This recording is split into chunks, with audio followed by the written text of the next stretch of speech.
ئامینە خان زۆر سوپاسی جەنابەت دەکەین بۆ کاتی جەنابەت وا پێمان خۆشە کە ئێستا ببینین لە پەرلەمانی سویدا با لەم بابەتی ناتۆوە دەست پێ بکەین و هەڵویستی خۆتان وەکو ئەندامێکی سربەخۆی پەرلەمانی سویدی هەڵویستان چییە بەرامبەر بەوەی کە سوید داوا دەکات ببێ بە ئەندامی ناتۆ؟ سپاس بۆ ئێوەش وە بۆ بیسەران و بینەرانی بەرنامەکەتان. دیارە من وەکو ئینسانێکی سوسیالیست هەمیشە دژی شەڕ و دژی میلیتار و دژی ئەوە بووین. دیارە بۆ زۆر کەس ئەوە پرسیارە خۆ کورد بووی پێشمەرگە بووی، ئەرێ دەڵێم منداڵی کورد و منداڵی پێشمەرگە یا هەدی خودی پێشمەرگە کەس بووە نەبووە لەدایک کە بە چەک ببێت لەدایک، هەموو مناڵێک حەزەکە قەڵەم و میدادی لەدەست بێ، بەڵام وەختێک شەڕت پێدا سەپاندراوە فەرقەکە. بەڵام لە سوێد وڵاتێک بۆ 200 ساڵە کە خۆی نیوترال بووە، ینی بێلایەن بووە. هەڵبەتە ئەوەش لەسەر کاغز، لە ئەسڵا زۆریش بێلایەن نەبوو، ئینسان نەبێ ئەوەش بڵێت لە جەنگی جیهانی دوودا فاشیستیان لێرە ئیجازەدا بڕۆن بۆ وڵاتەکانی تر، هەمووی ئەوانە هەیە بەجێی خۆی. بەڵام بەرحاڵ ئەم وڵاتە لەگەڵ شەڕ نەبووە مستەقیم خۆی بۆ ئێستەکانە ئەوە 200 ساڵ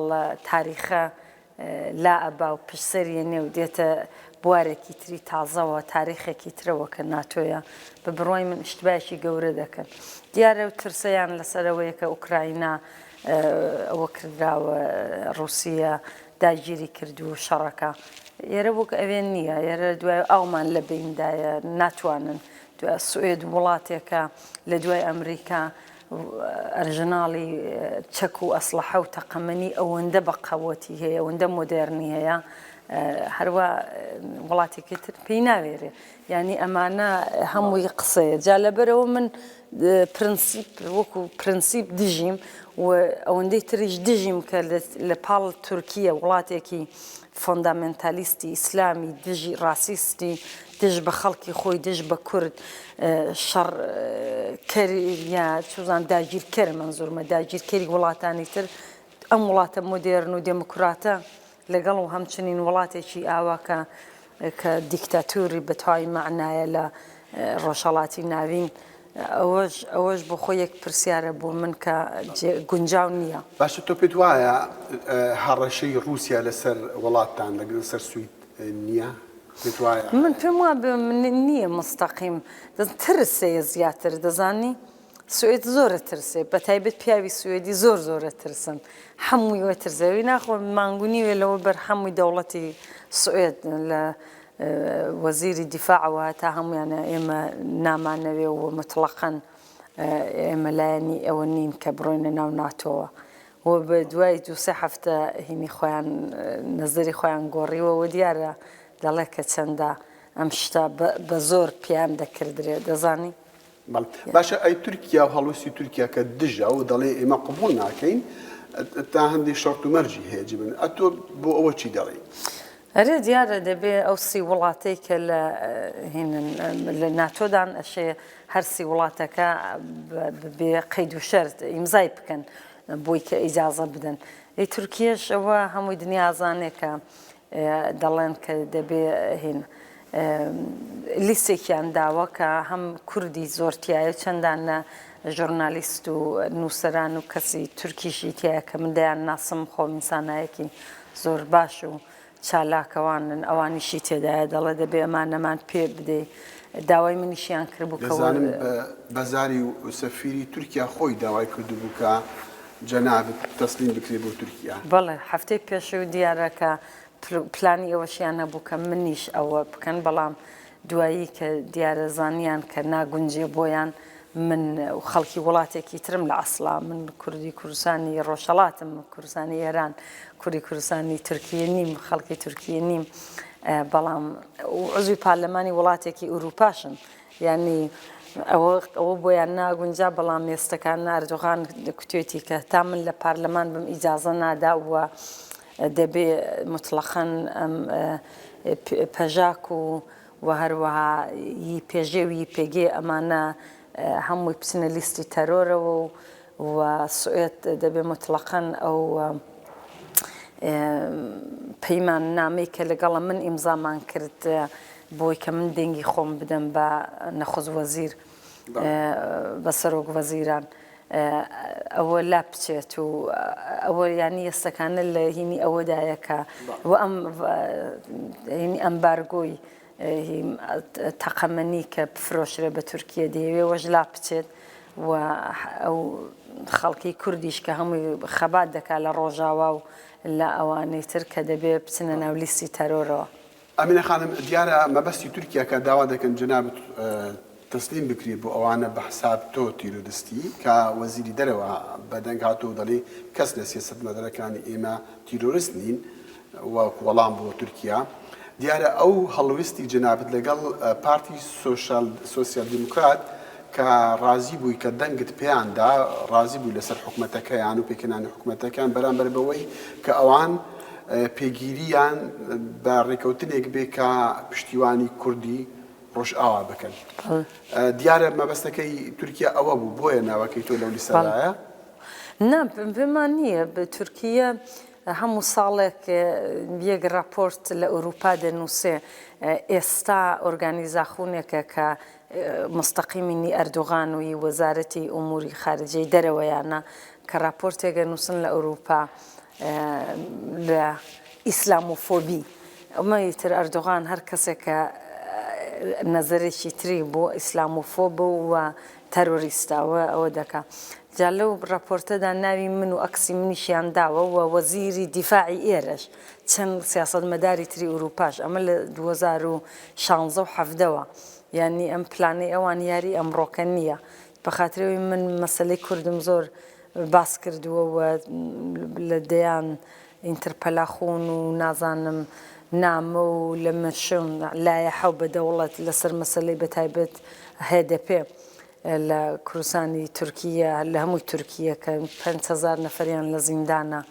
هەمووی مایر و توزانم سیاسەتمەدارانی شارەوانی و شارەداری و هەموو ئەوانە حتا سەلاحەدین خۆی لە زیندانە هەموو ئەوانە بۆ تورکیە زۆر سەختەوەش کە تورکیە کە دەزانین کە دەعمی داعشەکە وە کردوویەتی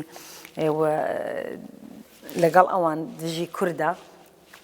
تای ئەوانە من باسم کردووە جا هەر لەبەرەوە ئەمە هەمووی لەسەر دڵی بووە هەتا ئەم پەیمان نامەش ئەو دەرفەتەی بینیوە ئەو شتەکە بەکاربێنێتن. ئەمینە خانم من دەزانم کە تۆ زۆر داغبار بووی و زۆر دڵت خۆش بکەوانەی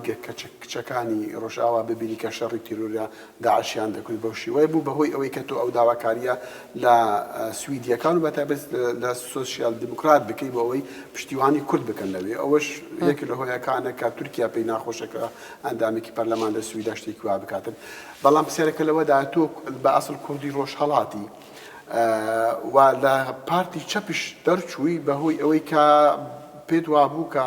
پارتی چەپ کە حزبی خۆت بوو کاتێککە بوویتە ئەندامی پەرلەمان تا ڕادەیەک نەرمە بەرامبەر بە ئیسلامیستەکان و ڕادیکالی ئیسلامی بۆ داواکاریکی بەو شێوە ناکەی بۆ ئەوەی پشتیوانی کوردی ڕۆژهەڵات بکرێت. دەزانی چیە تاریخەکان ئینسان نابێەوەی لە بیر بچێ من بۆ هەمووی کوردی هەموو بەشەکان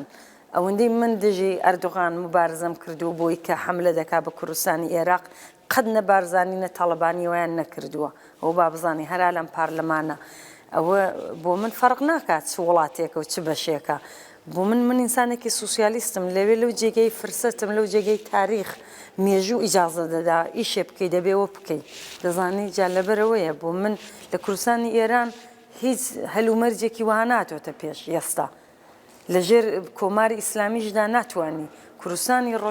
ڕۆژاوا فەرقی زۆر زۆرە لەوێ خەباتیان کردووە دەوڵەتی بەعس زۆر زەعیفە ئەو منتەقەی کانتونەکانی خۆیان بە ئۆدەی دەگرن دوایەوە دژی بەربەڕی بوونەتەوە دوایەوە ژنی نیوەی میلیسی ژنە نیوەی پێشمەرگەی ژنە ئەو هەلە لە هیچ کوردستانەکانی تر جارێ نەڕەخساوە وەختێک کە من مناڵ بووم لە کوردستانی ئێران ڕەخسا کە ئەو وەختە کۆمەڵا ژنی هێنا خەباتەوە و خۆشم کە عزوی کۆمەڵم وە پێشمەرگەی بووم خەباتی کردووە ئەو مێژووە وا من هاتە بەرچاوم کە من 6 ساڵم ئەوە لە کوردستانی ڕۆژاوا پێشات جارجاری وایە دەزانی چێ نابێت تۆ بوەستی کوچکترین فرسەتت ببێ دەبێ بۆ ئەوەی کە من دیارە کوردم بەڵام عوزوی پارلەمانی ئەم وڵاتەم بەڵام لە کەنارەوەشدا کە دەزانم فرسەتمەیە کە دەزانم زۆر ناعەداڵەتی دەکردرێن بەرامبەر بە کورد ئیسفادەی لێ دەکردرێ هەمووی کورد بۆ خۆی دژمنیەکە ئەگەر کورد یەک بواە ئەردوغانەوەی وا ناکرد ئەگەر لە کوردستانی عێراق بەشێک لە دەوڵەت دامی ئەولانەکە و بەشێک لە دەوڵەت دامی کوردستان ئێرانەکە وەزع ئاوا نابێت کورد بەداخەوە خۆی دشمنی خۆیەتی بەڵام من نامەوێ ئەوە وەک ئەوان بم من دۆستی هەموو لایەکم و دژی شەڕم و پێم وا بێ دەبێ یەکگرتو زۆر گرینگە و ئینسان واشی لێ نەکاوە تۆ کوردی ڕۆژهەڵاتی بۆ لەوێ من سوسیالیستم من ناسیۆنالیستم تۆ ناڵانە دەزانم بەڵام منزورم مێژووەکەشە مێژووەکە ئیجازە دەدا ئەوان فرسەتی تایبەتیان هەیە ئەوان دەنگێکیان بووە ئەمڕۆکەی کوردستانی ڕۆژاوا ڕاستی فەرقی زۆرە لەگەڵ هەموو بەشەکانی تر حەدیەقەل لەوێکانە زۆر یەکگرتوون و لەگەڵ میلەتەکانی تریش ئیشەکەن لە کوردستانی عێراق دیاتەوە دوودانە کلان یا دوودانە تریبڵ یا دوودانە چوزانم عەشیرە دوو منتەقەیان گرتووە و خەڵکێکی زۆر ئاوارە بوون و وڵاتێکە کە دابەشکراوە بەسەر تورکیە و ئێراندا ئەوەیە واژەکە کە بەشەکانی تریش زەعیف بن ئەوە ئەمینە خانم قەت ترست لا هەیە کە سویدیەکان وەکو کۆمەلگای سویدی حکوومەتی سویدی ملکەچی داواکاریەکانی تورکیا بن و بۆ نمونێ داواکاریەکانی تورکیا جێبەجێ بکەن بەرامبەر بەوەی کە ببن ئەندامی بەداخەوە ڕیسکەیە بەڵام تا چ حەدێک ئەیکەن ناوێرن خەڵک بنێرنەوە و بۆ خۆیان هینی ناونەتەوەیی هەیە بڕیارنامە و بەیاننامەی ناونەتەوەی هەیە کە بۆی کە پەنابەر لە وڵاتێکی نەبێ و نەیدەیەوە بە وڵاتێکی تر ئەوان ناتوانێت ئەو کارانەکە بەڵام احتماڵی هەیە ئەو مەسەلەی چەک و تەقەمەنی ئەویش بیفرۆشێ دەچێت بۆ گیان کوردی ئیسفادە لێکەوە بۆ خۆی زۆر خەتەرە مەسەلەن ئەگەر ئەوە ئێستا ئەمبارگۆتێ ینی ئەوەی دەکەن کە بلۆکادیان کردووە کە لە ئێ و لە سوێت تەقەمەنی نەفرۆشرێ بە وڵاتی تورکی احتماڵیە مەسەڵەن شتێکی وا بکەن بڵێن ناوە تاسیرێکی وای نابێ و چۆزان بەهانە بێنەوە بڵێن خودی تەقەمەنی نیە شاید بەشەکانی تەکنیۆلۆژیە لە هەر کاتێکدا دەزانین تورکیە ئیسفادەی لەکە لە ئەوڵین فرسەت دژی کورد ئەوانە هەیە بەداخەوە ڕیسکە میشە هەیە وڵاتی سوێت زۆرە ترسێ وەکو باسم کرد پێشوش لە رووسیا و پیان وابێ ئەمریکاش زۆر فشاری بۆ دێنێ و ئێرەش هەمیشە سەری خۆی دانەواندوە بۆ ئەمریکا جا دیارە ئەوانە هەمووی تەسیریە بێ کە ئەمریکا بەعزەشتی پێ بکە کە خۆشی نەیەوێ بۆی کە تەسلیمی ئەردوغان بێ ئامینە خان حەزم دەکرد باسی کوردەکان